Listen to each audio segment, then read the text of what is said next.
ክቡር ጠቅላይ ሚኒስትር፣ ክቡራትና ክቡራን፣ የኢትዮጵያ ኢንቨስትመንት ሆልዲንግ በ2014 ዓመተ ምህረት ጥር የተቋቋመ ጠቅላላ የኢትዮጵያን ያሉንን ሀብቶች እንድናውቅ የሚረዳ ለዚህም ደግሞ በሌሎች ሀገራት የተቋቋመውን ወይም ደግሞ በሌሎች ሀገራት በተለምዶ ሶቨረን ዌልት ፈንድ ሲቋቋም ሀብት የሚያደራጁት ባላቸው የማዕድን ወይም ደግሞ ሌሎች በተፈጥሮ የሚገኙ ሀብቶች ላይ ተመስርተው ሲሆን የኢትዮጵያ ኢንቨስትመንት ሆልዲንግን የተቋቋመው 41 የሚሆኑትን የመንግስት የልማት ድርጅቶች አንድ ላይ በማድረግ የነዚህን ሀብት በማወቅ እነዚህን ሀብቶች ከማወቅም አልፎ በትክክለኛ መንገድ በማስተዳደር ለሀገር ለመንግስት እንዲሁም ለነዚሁ ድርጅቶቻቸው ለራሳቸው አስፈላጊው የሆነ የታክስ የዲቪደንድ አዳዲስ ኢንቨስትመንቶች ላይ የሚሰማሩበትን ማዕቀፍ ያደረገ ነው። የኢትዮጵያ ኢንቨስትመንት ሆልዲንግ የኢትዮጵያ የሉዓላዊ ሀብት ፈንድ ነው። ይሄንን ስንል ሀብት የሚጀምረው ሀብትን ከማወቅ ነው ስንል የኢትዮጵያ ኢንቨስትመንት ሆልዲንግ ከመቋቋሙ በፊት ሀብታችን ምን ላይ እንዳለ፣ የትኛው ድርጅት ላይ እንዳለ፣ የት አካባቢ እንዳለ ለማወቅ በሚያስቸግር ሁኔታ ተበታትኖ ተከፋፍሎ ተለያይቶ የተቀመጠበት ነበር። የኢትዮጵያ ኢንቨስትመንት ሆልዲንግ ከተቋቋመ በኋላ ሀብትን በማወቅ ሀብትን በመገንባት ሀብትን በማጠናከር ለዚህኛው ትውልድ ብቻ ሳይሆን ለሚቀጥለውም ትውልድ የሚተርፍ ሀብትን አደራጅቶ አውቆ አስተካክሎ የመገንባት ስራ ነው እየተሰራ ያለው። ከ2014 በፊት እነዚህ የመንግስት የልማት ድርጅቶች በርካታ እድሜ ያላቸው ናቸው። የኢትዮጵያ አየር መንገድ 80 ዓመት፣ የኢትዮጵያ መድን ድርጅት 50 ዓመት፣ ኢትዮ ቴሌኮም 130 ዓመት፣ የፍልውሃ አገልግሎት 105 ዓመት ያላቸው ድርጅቶች ናቸው። በተለያየ መንገድና መልክ ሲመሩና ሰርቪሳቸውን ሲሰጡ የቆዩ ናቸው።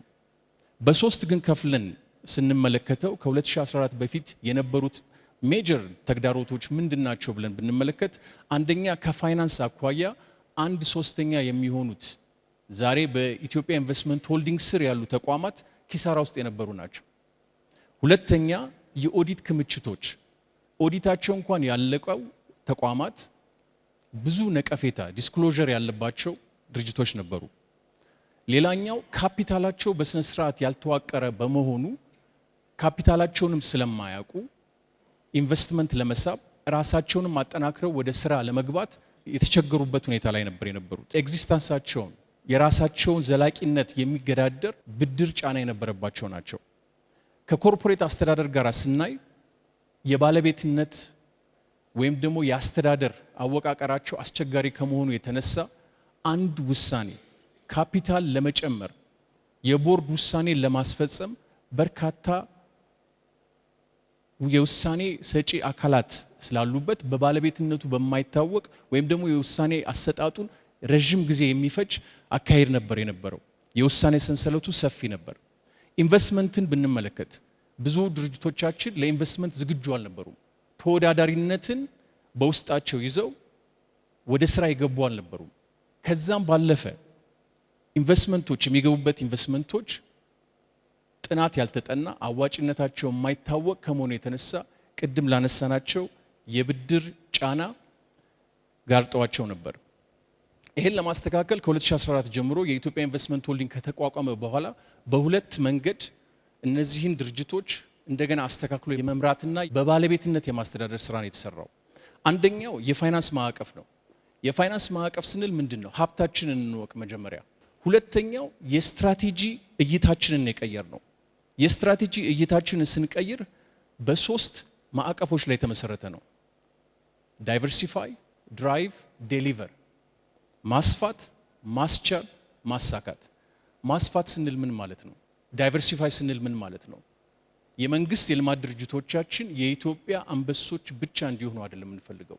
የኢትዮጵያ አየር መንገድ ዛሬ 62 የአፍሪካ ሀገራትን እንደሚያገለግለው ሁሉ ሌሎች ተቋማቶቻችን በኮንስትራክሽን ላይ ያሉ፣ በቴሌኮም ላይ ያሉ፣ በሌሎችም ላይ ያሉት ሌሎች አፍሪካ ሀገራት ላይ ሄደው ሰርቪሳቸውን የሚሰጡበት የራሳቸውንም አገልግሎት የሚያስፋፉበት ዳይቨርሲፋይ ያደረጉ ተቋማት እንዲኖሩ።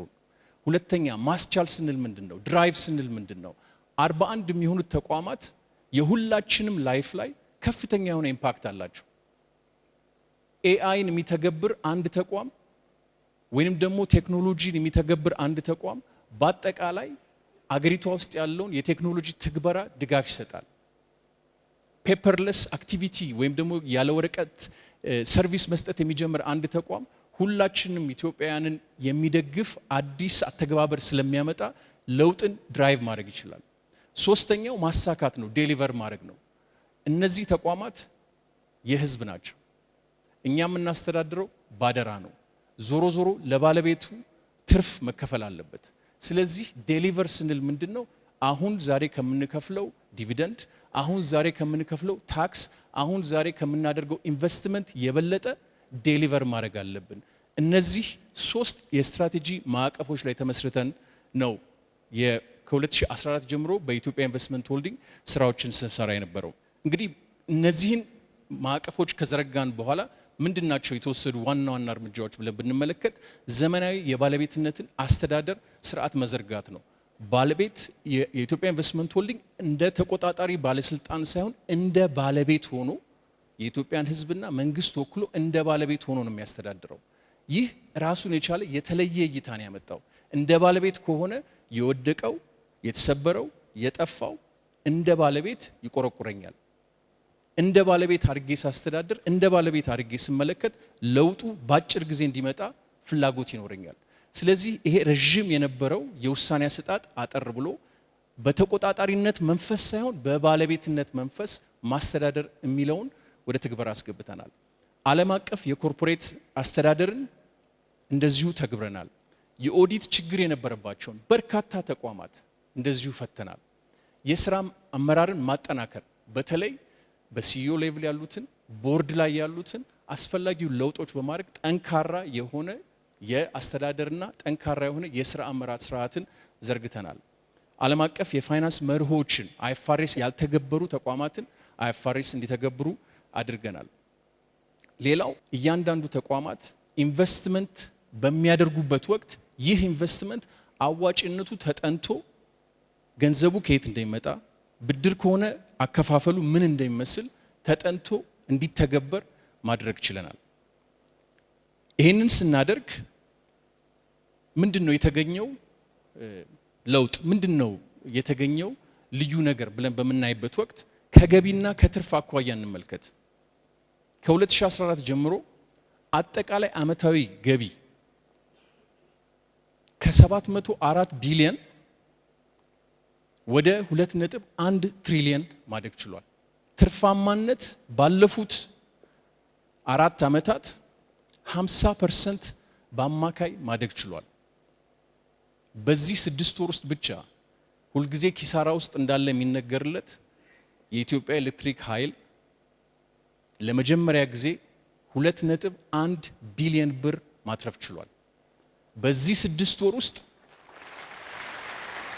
የህዳሴ ግድብን ብቻ ማስመረቅ ሳይሆን ለመጀመሪያ ጊዜ 2.1 ቢሊዮን ማትረፍ ችሏል። ይሄ ውጤት የመጣው በክትትል፣ ይሄ ውጤት የመጣው በባለቤትነት ማስተዳደር ነው። የመንግስት ገቢን ከመደገፍ ወይም ደግሞ የኢኮኖሚ አስተዋጽኦን በምናይበት ወቅት የኛ ተቋማት 22 የሚሆኑት ከፍተኛ ግብር ከፋዮች ናቸው። እሱ ብቻ አይደለም። 34 ቢሊዮን ብር ይከፍሉ የነበረው ባለፈው የበጀት ዓመት 228 ቢሊዮን ብር ለመንግስት ታክስ ከፍለዋል። ክቡራትና ክቡራን፣ ክቡር ጠቅላይ ሚኒስትር፣ ይህ ማለት 40% የሀገሪቷን ታክስ የሚከፍሉት 41ዱ የኢትዮጵያ የኢንቨስትመንት ሆልዲንግ ተቋማት የናንተ ንብረትና ሀብቶች ናቸው። በአጠቃላይ ካለን ሀብት ከጂዲፒያችን ከ18 ትሪሊየን ጂዲፒያችን ውስጥ 12%ቱን የሚሆነውን ኮንትሪቢዩት የሚያደርጉት 41ዱ የናንተ ንብረት የሆኑት የኢትዮጵያ ኢንቨስትመንት ሆልዲንግ ተቋማት ናቸው። ከትርፍ ድርሻ አኳያ ለመንግስት የምንከፍለው የትርፍ ድርሻ እንደምታዩት ከአመት አመት እየጨመረ የመጣ ነው። ባለፈው አመት በአጠቃላይ ከሰበሰብነው 32 ቢሊዮን ብር የሚሆን የትርፍ ድርሻ ውስጥ 17 ቢሊዮን ለገንዘብ ሚኒስቴር ከፍለናል። በዚህ 6 ወር ውስጥ 6 ቢሊዮን ከፍለናል። ይሄ እዳ ውስጥ የነበሩ ችግር ውስጥ የነበሩ ድርጅቶች ተቀይረው ያመጡት ለውጥ ነው። የኢትዮጵያ ኢንቨስትመንት ሆልዲንግ ያሉንን ተቋማት ብቻ 41ዱን የማስተዳደርና የመምራት እንደ ባለቤት ሆኖ የመምራት ስራ ብቻ አይደለም የሚሰራው፣ ኢንቨስትመንትም ላይ ያተኮረ ስራዎችን ይሰራል። የኢንቨስትመንት ስራዎቻችንን ስንሰራ በዋነኛነት ፎከስ የምናደርገው የውጭ ኢንቨስትመንትን መሳብ፣ ለዘላቂ ልማት አስተዋጽኦ የሚያደርጉ ኢንቨስትመንቶች ላይ ፎከስ ማድረግ፣ ከዛ ባለፈ ግን ቅድም እንዳነሳሁት በፊት የተጠፋውን ጥፋት መድገም ስለማንፈልግ እያንዳንዱ ኢንቨስትመንት አዋጭነቱ ተጠንቶ ገበያው ላይ ያለው ኢምፓክት ተጠንቶ በዛ ላይ የተመሰረተ ኢንቨስትመንት ስራዎችን ነው የምንሰራው። አሁን ባለንበት ሰዓት 36 አክቲቭ የሆኑ የኢንቨስትመንት ስራዎችን ፕሮጀክቶችን እየሰራን ያለ ነው። 19 ባለሀብቶች ጋር 9 ዘርፎች ላይ 16 አዋጭነታቸው የተረጋገጡ ፕሮጀክቶችን እያጠናቀቅን እንገኛለን። እነዚህ በድምር ከ5 ቢሊዮን ዶላር በላይ የሚሆን ኢንቨስትመንቶች ይሆናሉ ማለት ነው። ምስጢራዊ ህትመት በሀገር ደረጃ የፓስፖርት የምናሳትም የነበረው ሌላ ሀገር ልከን ይህንን ለመቀየር ኢትዮጵያ ውስጥ የራሱን የቻለ ፋክትሪ ግንባታው ተጠናቆ ከ2 ከ3 ወር በኋላ ወደ ስራ የሚገባ ስራው ግን አሁን ተጀምሮ ፓስፖርታችንን የኛን አይደንቲቲ በሚመስል መንገድ ሴኩሪቲው ተጠብቆ እንዲመረት ማድረግ ችለናል። ሁለተኛው የታብሌት መገጣጠሚያ እንደዚሁ ወደ ስራ አስገብተን 6000 የሚሆን ታብሌቶችን አሁን በቅርብ ለሚያስፈልጉት ስራዎችን አጠናቀን ወደ ገበያ የሚቀርብ ይሆናል። ሌሎቹ ኢንቨስትመንቶች እያጠናቀቅናቸው ያለ ነው። እንደምታውቁት የማዳበሪያ ፋብሪካ ከዳንጎቴ ኢንዱስትሪስ ጋራ እንደዚሁ እያጠናቀቅን እንገኛለን። የግብርና ላይ እንደዚሁ ሌላኛው ኢንቨስትመንታችን ነው። የመሬትና ሌሎች የፕሮጀክት ጋር የተያያዙ ስራዎችን እየሰራ ነው። ሲጠናቀቅ 300,000 ሊትር ወተት በቀንና 15,000 ሄክታር እርሻ ላይ የሚውል የእንስሳት መኖ ላይ ኢንቨስት የሚያደርግ ነው። ለገበያ ተደራሽነት ትልቅ እንድምታ የሚኖረው ነው። ሌላኛው የሆቴል ልማት ነው። ይህንንም በ250 ሚሊዮን ዶላር የሚሆን ኢንቨስት ተደርጎበት ትልቅ ከተማችንን ሀገራችንን የሚመጥን ትልቅ የሆቴል ፕሮጀክት እንደዚሁ እየሰራን ያለ ነው። በመጠናቀቅ ላይ ያሉ ኢንቨስትመንቶች ቅድም ያነሳኋቸውን በማዕድን ዘርፍ ፖታሽ ላይ፣ በኬሚካል ዘርፍ የኮስቲክ ሶዳና ጸረ ተባይ ኬሚካሎችን፣ በጤና ዘርፍ የክትባት ምርት ላይ፣ በቢዝነስ ፕሮሰስ አውትሶርሲንግ ራሱን የቻለ ለ3000 ወጣቶች የስራ ዕድል የሚፈጥር የቢፒኦ ሴንተር የግንባታ ስራ፣ በቱሪዝም ዘርፍ የተለያዩ የሆቴል ንብረቶቻችን ልማት፣ ከዛ ባለፈ ደግሞ የወጣቶችን ስራ መደገፍ የሚያስችል የዩት አንትረፕረነርስ ኢንቨስትመንት ባንክ በማቋቋም ላይ እንገኛለን። ይህ ማለት ስታርታፕ ኤስኤምኢ አንትረፕረነር የገንዘብ ፍላጎት ኖሮት የሚቸገርበትን አይዲያውን ወደ መሬት ማውረድ ፈልጎ በገንዘብ ምክንያት ወደ ኋላ የሚያስቀረውን ለመቀየር የሚያስችል የኢንቨስትመንት ባንክ እየሰራን ያለ ነው። ይህ ማለት ምንድነው? ሀገራዊ ፋይዳው ተተኪ ምርት ማምረት፣ የውጭ ምንዛሪ ግኝታችንን መጨመር፣ የስራ ዕድል ፈጠራን ማስፋፋት፣ እነዚህ ትላልቅ ሀገራዊ ፋይዳ ያላቸውን ስራዎች ነው እየሰራን ያለ ነው። ለማጠቃለል ከ2014 እስከ 2018 6 ወር ድረስ ቅድም እንዳነሳሁት ሀብታችንን ስንቆጥር ነበር የነበር ነው። ሀብታችንን ቆጥረን አልጨረስንም። ዛሬ የደረስንበት ግን የኢትዮጵያ ኢንቨስትመንት ሆልዲንግ ያላቸው 41 ተቋማት ኢንቨስት ያደረገባቸው በአጠቃላይ 8.2 ትሪሊየን ብር እንዳለው ማወቅ ችለናል። ይሄ ለመጀመሪያ ጊዜ በኮንፊደንስ ምን ያህል ሀብት እንዳለን በመንግስት የልማት ድርጅቶችና ኢንቨስትመንቶቻችን የሚለውን ለማወቅ ችለናል። ባለፉት 4 ዓመት ከ6 ወር አጠቃላይ ገቢ የመንግስት የልማት ድርጅቶች 6.1 ትሪሊየን ብር ደርሷል። የታክስ አስተዋጽኦ 644 ቢሊዮን ብር ነው። የውጭ ምንዛሪ ትልቁን ሼር የሚወስደው ኢትዮጵያን ኤርላይንስ፣ ኮሜርሻል ባንክ፣ ኢትዮ ቴሌኮም እንዳሉ ሆነው ሺፒንግ ላይንስ እንዳሉ ሆነው በአጠቃላይ 48.8 ቢሊዮን ዶላር ፎሬን ከረንሲ ጀነሬት ማድረግ ችለናል። የኢንቨስትመንት መጠኑ 3.9 የሚሆን መተግበር ችለናል። ይህ ግን ዛሬ ነው። ነገስ የኢትዮጵያ የሚለው ብራንድ ልክ የኢትዮጵያን ኤርላይንስ እንደምንለው በኮሜርሻል ባንክ ኦፍ ኢትዮጵያ፣ በኢትዮ ቴሌኮም፣ በሌሎቹ ተቋማት ዳይቨርሲፋይ አድርገው የምናይበት ጊዜ ይሆናል።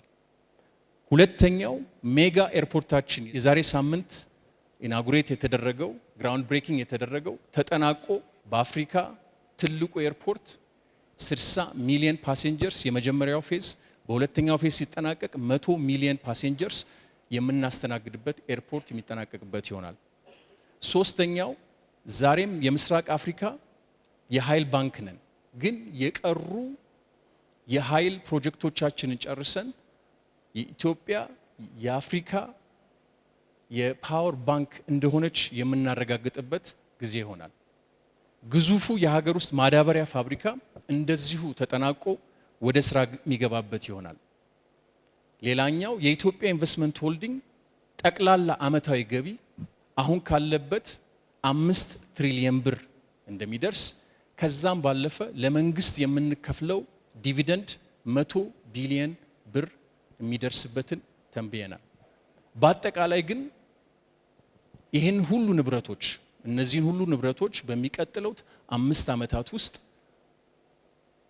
ዛሬ ተረከብናቸውን አጠናክረን አሳድገን አብዝተን ለሚቀጥለው ትውልድ የምናስተላልፍበት ጊዜ ይሆናል።